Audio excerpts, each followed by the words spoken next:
Hello বন্ধুরা, আজকে নিয়ে এসেছি উল দিয়ে মুরগি বানানো। তো আমরা উল দিয়ে অনেক কিছুই দেখেছি, তা আজকে আমরা দেখবো উল দিয়ে কী করে মুরগি বানানো যায়।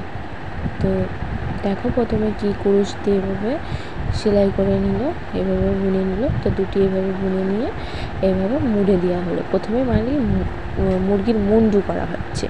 তো এইভাবে সুন্দর করে মুড়ে দেওয়া হলো চারিদিক দিয়ে। এবারে এদিকে ফাঁকা রাখা হলো। সেই ফাঁকা দিকটাই আমরা এখন দেখবো খেয়াল করে কেমন করে করে। তো এইভাবে এখন অন্য ডিজাইন হবে, অন্য টাইপের সেলাই করা হবে বা বোনা হবে। তো দেখো, এই ঘাটগুলো বড় বড় নিয়েছে এবারে। তো এইভাবে ছাড়া ছাড়া ডুমো ও টাইপের হচ্ছে। তো কেমন করে করছে দেখো, এইভাবে বুনে নিচ্ছে। তো গুনে গুনে এইভাবে সুতোর প্যাঁচটি তোমাদের দেখতে হবে। দেখো কেমন করে করছে। তেমন করে পুরোটাই আমরা করে নেব গোল গোলভাবে, বুঝলে। তারপরে এইভাবে পুরোটা বুনতে হবে আমাদের। তো এইভাবে পুরোটা বুনে গোলাকার হয়ে যাওয়ার পরে ধীরে ধীরে আমাদের ঘর ছেড়ে ছেড়ে দিতে হবে, মানে লেজের দিকে যাবে আর কি। পেছনের দিকটা একটুখানি সরু হয়। তো এইভাবে ঘর ছেড়ে দেওয়া হলো, ঘর ছেড়ে এইভাবে করা হলো। এবার তুলো ভরে দিয়ে এটাকে ফুলিয়ে দেওয়া হলো। এবার আমরা লেজটা করব। লেজটি করার জন্য আমরা প্রথমে মাপ বুঝে নিয়ে এবার লেজটি করব।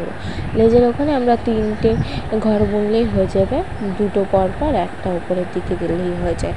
তো দেখো ইনি কী করছে।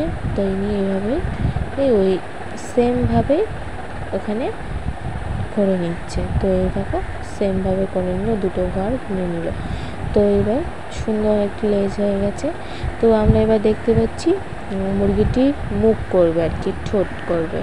তো ঠোঁটটি করার জন্য একটু হলুদ কালার নিয়ে নিয়েছে সুতোটা।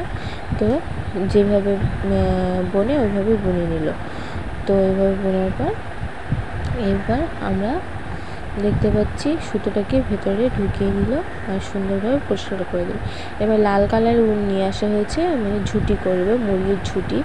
তো একটুখানি লাল কালার উল দিয়ে এখানেও পাতা টাইপের 3টে ঝুঁটি টাইপের করে দেবো আর কি। তো এইভাবে ছোটো ছোটো করে এমনিভাবে বুনে দিল। তো দেখো, ওই ওপর থেকে সুতো নিয়ে নিচ থেকে ঢুকিয়ে দিয়ে এই সিম্পল ডিজাইনটি করা হলো। তো খুব সুন্দর ঝুঁটি হয়ে গেল। দেখো মুরগিটা কি কিউট লাগছে, খুবই ভালো লাগছে। চাবি রিং হিসেবে এটি আরোই বেশি ভালো লাগছে।